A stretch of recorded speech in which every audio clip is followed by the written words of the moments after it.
मैं आपसे करवा दूं। हमारे साथ retired major general Shashi Asthana ji जुड़े हैं डिफेंस एक्सपर्ट के तौर पर। हमारे साथ बलूच पत्रकार अहमर मस्ती खान जी जुड़े हैं। आप दोनों मेहमानों का बहुत स्वागत है। और इस चर्चा की शुरुआत सबसे पहले अहमर मस्ती खान जी मैं आपसे ही करना चाहूंगा। अहमर जी, जिस तरीके से पिछले कुछ दिनों का जिक्र किया जाए तो बीएलए के हमले काफी ज्यादा बढ़ गए हैं, काफी ज्यादा तेज हो गए हैं। क्या अहमर जी ये माना जाए कि अब वो समय बेहद नजदीक है जब पाकिस्तानी सेना पूरी तरीके से बलूचिस्तान को छोड़कर पीछे हटती नजर आएगी? नमस्ते। कत्लगाहों से चुनकर हमारे अलम और निकलेंगे उस शाख के काफले। मैं सलाम पेश करता हूं सुफियान कुर्द, रशीद बुजदार, जुनेद बलूच, नबील बादेनी, खालिद मोहम्मद सनी, नौजवानों को जिन्होंने अपने जानों का नजराना अपने मादरे वतन के लिए पेश किया।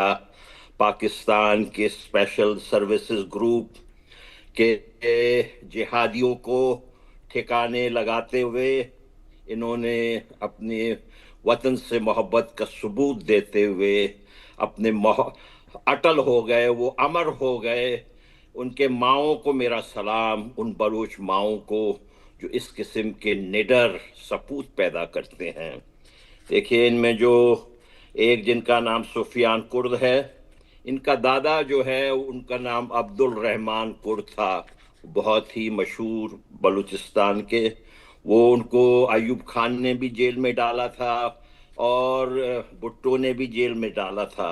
ये खानदान, इस किस्म के ये दूसरे हमारे जो नौजवान शहीद हुए, मुझे यकीन है कि इनके भी इसी किस्म के हेरोइक स्ट्रगल में हिस्सा लेने वाले लोग हैं। ये अपने वतन पे हैं। देखें, हमें कोई शौक नहीं कि जी हम खून बहाएं, लेकिन हमारे ऊपर एक जंग मुसल्लत की गई है पाकिस्तान की जलादी फौज के तरफ से। ये बाहर से आए हुए लोग, ये अपने बूट, बाहर के बूट जो है ये बात करते हैं ना जी। ये सबसे बड़ा फितना आज बलूचिस्तान में फितना अल पंजाबी फौज है। ये फितना अल पंजाबी फौज के गुज़श्ता एक हफ्ते में हमने 3 इनके मेजर जहन्नुम विसाल किए हैं। ये मेजर जो हैं हमारे इलाके में घुसकर इंसानियत के खिलाफ जुराइम और जंगी जुराइम में मुलव्वस थे। इनका नाम मेजर रबनवाज, इनका नाम मेजर जियाद अव्वल और इनका नाम मेजर अनवर काकड़, इन सब को हमने जहन्नुम विसाल किया है। जी हमारे फतह जरूर होगी। अभिषेक भाई, देखे, इनकलाब की कोई टाइम टेबल नहीं होता है, लेकिन हम लड़ेंगे, हम इनसे मुकाबला करेंगे। आज हमने ये साबित कर दिखाया है बिल्कुल। कि दुनिया के हम एक गयूर तरीन, हम एक सब में ज्यादा करेजियस ब्रेवस नेशंस में से बिल्कुल बलूच बिल्कुल अहमद लोग जी, हैं। बिल्कुल साफ तौर पर एक बड़ा संदेश पूरी दुनिया में इस वक्त जाता नजर आ रहा है। और आपने भी अभी कहीं ना कहीं बातचीत में क्लियर किया कि ये ठान लिया है कि लड़ाई यूं ही जारी रहेगी जब तक आज़ादी नहीं मिल जाती। अस्थाना जी, मैं आपका रुख करूंगा। जो स्थिति इस वक्त अस्थाना साहब देखने को मिल रही है, क्या आपको लगता है कि बीएलए का ये बढ़ता कद है, इस वजह से पाकिस्तानी सेना जो है लगातार घुटनों पर आ रही है, या पाकिस्तानी सेना ही इतनी विफल हो गई है कि वो बीएलए से भी लड़ाई अब नहीं लड़ पा रही? देखिए, जब भी एक लड़ाई ऐसी लड़ी जाती है जो जस्ट वॉर हो, जस्ट वॉर जी कहते हैं प्रिंसिपल्स के तौर पे, जी तो उसमें जो लड़ाके हैं, जो अपनी जान फूंकते हैं, वो काबिले तारीफ हो जाता है। और जी उसमें किसी भी सेना का जो अतिक्रमण कर रही है उसका टिक पाना बड़ा मुश्किल हो जाता है। अभी इसी जस्ट वॉर की मैं बात करना चाहूंगा और दर्शकों को बताना चाहूंगा। देखिए, 1839 में अंग्रेजों ने बलूचिस्तान के ऊपर कब्जा करा। बलूचियों ने स्वतंत्रता हासिल की 1947 में, और उसके बाद पाकिस्तान ने उसी मुताबिक अतिक्रमण किया और जबरदस्ती 1948 में बलूचिस्तान को ऑक्युपाई किया। जी यही कोशिश उन्होंने 47 में कश्मीर के लिए की थी, लेकिन कुछ ऑक्युपेशन के बाद में जब महाराजा हरि सिंह ने इंस्ट्रूमेंट ऑफ एक्सेशन साइन किया, तो मिलिट्री भारत की जाके उन्होंने बाकी का कश्मीर बचा दिया। और जब बाकी का जो पाकिस्तान में रह गया कश्मीर वो लेने की बात आई तो अंग्रेजों ने किसी इनडायरेक्टली हमें किसी ना किसी तरीके से रोक लिया। तो ये एक तरीके से जबरदस्त अतिक्रमण है। बलूचिस्तान एक इंडिपेंडेंट कंट्री है। और दूसरी चीज ये है कि आप देखिए जब पाकिस्तान ने शामिल किया तो किस तरीके से उनके ऊपर अत्याचार किया गया। बलूचिस्तान का 43.6 एरिया है पूरे पाकिस्तान का, इतना बड़ा प्रांत है, और सिर्फ 3.6% पॉपुलेशन है, और वो सबसे गरीब है। सबसे ज्यादा मिनरल हैं बलूचिस्तान में। तो जाहिर है कि ना तो डिस्ट्रीब्यूशन ऑफ वेल्थ ठीक हुआ, ना उनकी देखभाल हुई, बल्कि काफी ज्यादा वहां पर मास ग्रेव्स हैं, रेप, ऑब्स्ट्रक्शन, और लोगों को गायब कर दिया जाता है। और पाकिस्तान मिलिट्री ने वहां पर हवाई जहाज, टैंक, हर चीज का इस्तेमाल किया है, जो कि अपने देश, अगर वो बोलते हैं कि हमारा देश है तो अपने देश की जनता के ऊपर कोई ऐसे इस्तेमाल करता नहीं है। तो इन अत्याचारों से एक नस्ल पैदा होती है जो इस अत्याचार के, अतिक्रमण के खिलाफ लड़ने के लिए पूरी मजबूती से उड़ के आगे आती है, और उसी को आज हम देख रहे हैं। और पाकिस्तान आर्मी जो आजकल पैसा कमाने में और बंटवारे, एडमिनिस्ट्रेशन चलाने में लग गई है, वो ग्राउंड के ऊपर लड़ाई करना उसके बस की बात नहीं है। जाहिर है कि अगर इन्फेंट्री वाला लड़ाई हो, जैसा कि अभी आपने बताया कमेंट्री में कि जब पैदल तरीके से पैदल सेना घुसने की कोशिश कर रही है, तो जाहिर है कि जो वहां के लड़ाके हैं बलूचिस्तान के, उनका पलड़ा भारी रहेगा। तो ये एक जस्ट वॉर है, यानी कि एक उनकी ईमानदारी की लड़ाई है। और क्योंकि ये ईमानदारी की लड़ाई है, उसमें किसी और का जीत पाना इतना आसान नहीं है। और जाहिर है कि अभी पाकिस्तान आर्मी को काफी मुंह की खानी पड़ रही है, बहुत सारे अटैक हुए हैं, और काफी ऐसी जगह हैं बलूचिस्तान में जहां पाकिस्तान आर्मी बेबस है और घुस भी नहीं सकती। अभिषेक। बिल्कुल सर। अहमद जी, दूसरी ओर अगर इस पूरी लड़ाई को लेकर बात की जाए, इस बीच हमने ये देखा कि पिछले कुछ दिनों में जो महिलाओं की भूमिका है वो बड़ी ज़्यादा एक्टिव नजर आई, और ये भी कुछ जानकारों का कहना था कि जो महिलाओं की भागीदारी देखने को मिली तो बलूच आंदोलन को, बलूचिस्तान के आज़ादी के आंदोलन को एक नई ऊंचाई मिली। बिल्कुल, देखें आज के दिन ही ग्वादर शहर में इन्होंने बलूच वुमेन फोरम के शाली बलूच मोहतरमा और उनके साथियों को इन्होंने गैर कानूनी तौर पर अरेस्ट कर लिया है, और उनको ग्वादर में रखा जा रहा है, ग्वादर पुलिस स्टेशन में। इसी तरीके से जैसे कि आपको मालूम है कि हमारी जो डिफैक्टो प्राइम मिनिस्टर हैं बलूचिस्तान की, डॉक्टर महारंग बलूच, देखिए वो बेशक वो डिफैक्टो प्राइम मिनिस्टर हैं, इसमें कोई शक नहीं है। अगर आप उनके जो जलसे जुलूस हो रहे थे, आप अगर उनको देखते ना जी, वो रेफरेंडम था एक तरीके से कि हम पाकिस्तान का हिस्सा कभी न थे और न हम कभी रहेंगे। हजारों के तादाद में, देखे बलूचिस्तान के शहर कोई मुंबई के तरह या कराची के तरह बहुत बड़ी आबादी वहां पर नहीं है, लेकिन उसके बावजूद भी हजारों के तादाद में लोग, जहां पर भी उन्होंने जलसे जुलूस किए हैं डॉक्टर महारंग बलूच ने, वहां लोग आए हैं दूर दूर से चल चल के, समझ गए भाई। तो वहां पर ये हमारा पॉलिटिकल लीडरशिप जो है, डॉक्टर महारंग बलूच के शिक्ल में, गुलजादी बलूच के शिक्ल में, बीबी बलूच के शिक्ल में, जिनको के आसिम मुनीर ने, देखिए आसिम मुनीर ने हमारे ऊपर तो हमें जबर कर रहा है, हमारे ऊपर तो उन्होंने, पाकिस्तानी फौज ने हमेशा से कब्जा किया हुआ है, लेकिन इस वक्त दरअसल हकीकत ये है कि आसिम मुनीर ने अपने ही मुल्क को गुलाम बनाया हुआ है। इसमें कोई शक नहीं है कि जो पाकिस्तान का हकीकी प्राइम मिनिस्टर है वो तो इमरान खान है, वो इलेक्शन जीता हुआ है, उसको इन्होंने जेल में डाला हुआ है आसिम मुनीर ने। मुझे थोड़ी सी अफसोस होती है कि ये पंजाब के लोग ये क्यों इस तरीके से ये फौजी आमरीत को कबूल करते हैं।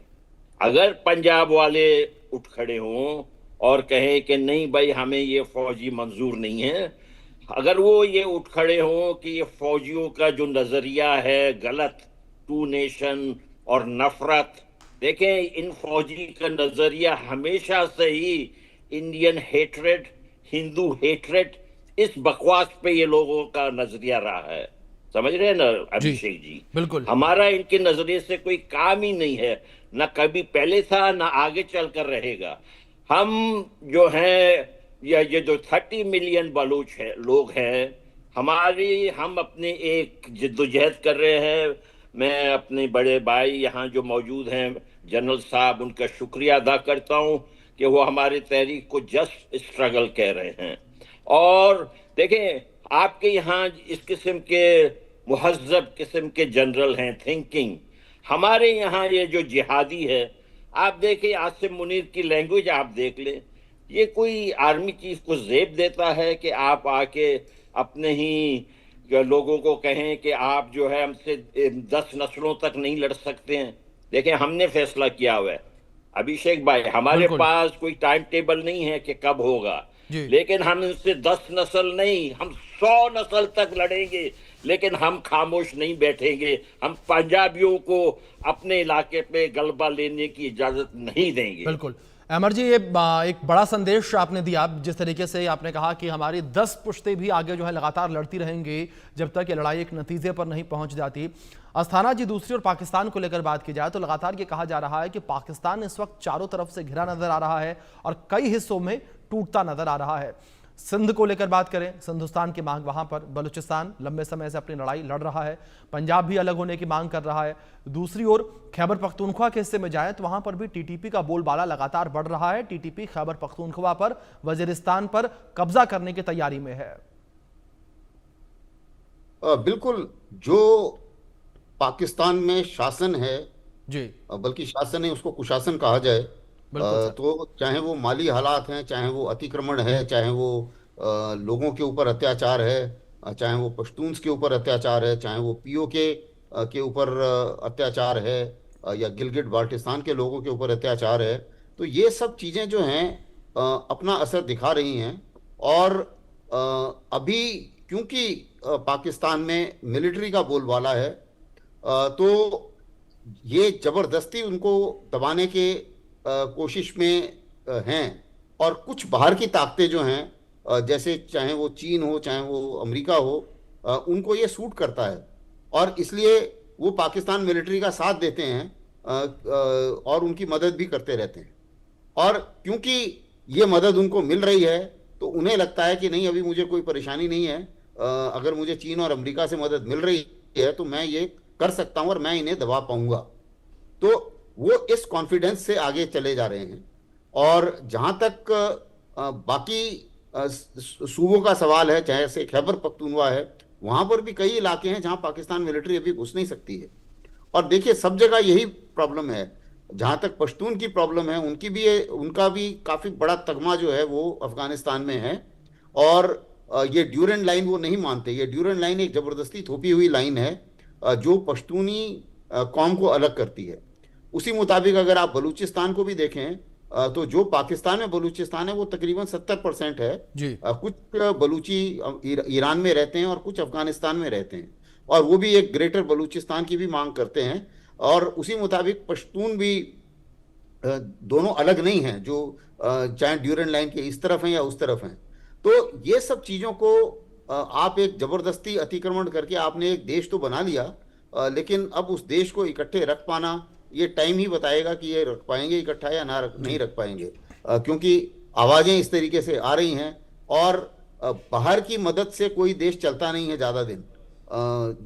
जितने अभी IMF का भी कितनी बार बेल आउट ये लोग ले चुके हैं, एक वक्त आएगा जब सारे के सारे फेडअप हो जाएंगे और सबको दिक्कत होगी इसके बाद पैसा देने में। चीन भी अभी कोई खास पैसे नहीं लगा रहा है, जितना उन्होंने प्रॉमिस किया था उतना भी नहीं लगाया, और इतना ज़्यादा लोन अभी हो गया है, वापस करने की हालत में नहीं है। तो जाहिर है कि कहीं ना कहीं इन चीज़ों का फ़र्क पड़ेगा। वो बात दूसरी है कि पाकिस्तान मिलिट्री रिच भी हो रही है और अपने डिफेंस बजट के लिए वो पैसा फिर भी निकाल ही लेते हैं, चाहे लोगों को खाना मिले और दूध मिले या ना मिले। तो ये एक इस किस्म के हालात पाकिस्तान में बन रहे हैं। अब सिर्फ ये है कि ये सारे जितना भी रिजेंटमेंट है, जितना भी जो इन लोगों का डिसग्रंटलमेंट है, अगर किसी तरीके से वो ठीक तरीके से ऑर्गेनाइज हो जाए और ऑर्गेनाइज होके एक ऐसा सैलाब आ सकता है जैसे बांग्लादेश में कभी आया था, और उसके बाद कुछ थोड़ी मदद के बाद में मुझे लगता है कि पाकिस्तान के टुकड़े टुकड़े होना तय है। जी बिल्कुल। अहमद जी, दूसरी ओर जिस तरीके से यहाँ पर चीन का जिक्र अस्थाना जी ने किया, क्या आपको लगता है कि जो आपकी आज़ादी की लड़ाई है, यानी कि बलूचिस्तान की आज़ादी की लड़ाई है, उसमें चीन भी एक रोड़ा बनता नजर आ रहा है? क्योंकि चीन ने भी CPEC कॉरिडोर के माध्यम से अरबों का इन्वेस्टमेंट बलूचिस्तान में किया है। ऐसे में वो कभी नहीं चाहेगा कि बलूचिस्तान आज़ाद हो और इंडिपेंडेंट हो, ताकि जो उसकी डील पाकिस्तानी सरकार के साथ जो हुई है वो बरकरार रहे। ये देखें, बिल्कुल इसमें कोई शक नहीं है। अब जी जब आपके तरफ से ऑपरेशन सिंदूर लॉन्च हुआ, जी तो ये कोई पाकिस्तान की तो एयरफोर्स या पाकिस्तान तो नहीं लड़ रहा था। ये तो दरअसल चाइनीज थे ना जी। चाइनीज वेपन्स थे, चाइनीज एयरक्राफ्ट थे। ये चाइना को बिल्कुल हमारे इलाके में इनको चाइना की हद से ज़्यादा सपोर्ट हासिल है। मैं तो चाइनीज़ को भी ये कहना चाहता हूँ कि आपकी कम्युनिस्ट पार्टी है, चेयरमैन माओ जो थे उनका टीचिंग था कि लोगों को उनकी राइट ऑफ सेल्फ डिटर्मिनेशन मिलना चाहिए।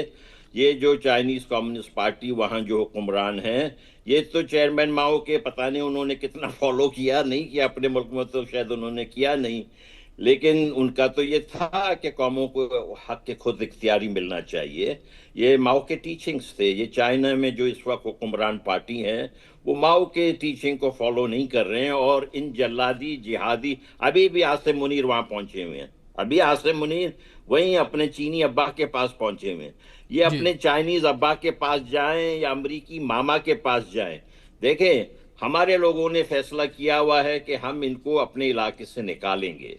इन किसी को भी देखे, कोई किसी को शौक नहीं होता है खून बहाने का। ये आए हुए हमारे घर में, ये पंजाबी जिहादी जल्लादी फौज, ये तो ये समझता है शायद कि खुदा भी पंजाबी है। भाई क्या खुदा भी पंजाबी है कि आप हमारे घर में आके हमें घुस के मारते हैं और अपने आप को शहीद कहते हैं और हमें कहते हैं हमने इनको मार दिया है? आप कैसे शहीद हो गए? शहीद तो हमारे बच्चे हैं जो अपनी धरती के लिए लड़ रहे हैं। आप तो गाजिब हैं, आप बाहर से आए हुए हैं, आप हमारे साथ बात करें। देखिए 2 दिन पहले BYC के लीडर समीदीन बलोच ने कहा कि भाई बात करें, हमारे साथ बात करें। ये तो बात करने को तैयार नहीं है, गुरूर में लगे हुए हैं। ये जनरल 5 सितारे लगा के जो इनको मरियम नवाज शरीफ ने कमीज भेजा है 5 सितारे वाले, मरियम नवाज शरीफ ने ओके किया ना इनको 5 सितारे लगने चाहिए, तो ये उनके कमीज पहन के हमारे ऊपर ये आके वो कर रहे हैं जो अंग्रेज ने भी नहीं किया। देखिए अंग्रेजों ने कहा था कि बलोचों को इज्जत दें, उन्होंने कहा बलोचों के साथ एहतराम के साथ पेश आए। ये बेवकूफ जो हैं इनको तो आदाब हुक्मरानी भी नहीं आती है, ना ये अपने तारीख से सीखते हैं, ना ये जगराफिया से सीखते हैं। अब ये जिन्ना मरदूद, सुअर खोर जिन्ना मरदूद, जिसने के ब्लैकआउट न्यूज के ऊपर लगाया था बलूचिस्तान में, पहला न्यूज ब्लैकआउट आपको मालूम है अभिषेक भाई किसने लगाया था? जिन्ना मरदूद ने लगाया था कि भाई इनकी जो भी न्यूज है बाहर नहीं आनी चाहिए। और खुद मौसूफ जो है उन्हीं दिनों में ढाका पहुंचे हुए थे और वहां पर उन्होंने अंग्रेजी में ऐलान किया कि ये कौमी जुबान जो है उर्दू होगी। तो भाई आपने अपना मुल्क का मुंह खुद काला किया है अपने गलत पॉलिसियों से, फिर आप कहते हैं कि हम मुल्क दुश्मन है। पाकिस्तान की फौज सबसे बड़ा पाकिस्तान का दुश्मन ये खुद है, ना भारत इनका दुश्मन है, ना बलोच है, ना अफगान है। पाकिस्तानी फौज जो है अपने मुल्क का सबसे बड़ा दुश्मन है। जी बिल्कुल। अस्थाना जी, दूसरी ओर जिस तरीके से लगातार हम तमाम चीज़ों को देख रहे हैं, जाहिर तौर पर फिलहाल यही नज़र आ रहा है कि पाकिस्तानी सेना जो है वो घुटनों पर आती नज़र आ रही है। फिलहाल आप दोनों मेहमानों का बहुत शुक्रिया जुड़ने के लिए और अपना कीमती वक्त इंडिया न्यूज़ को देने के लिए।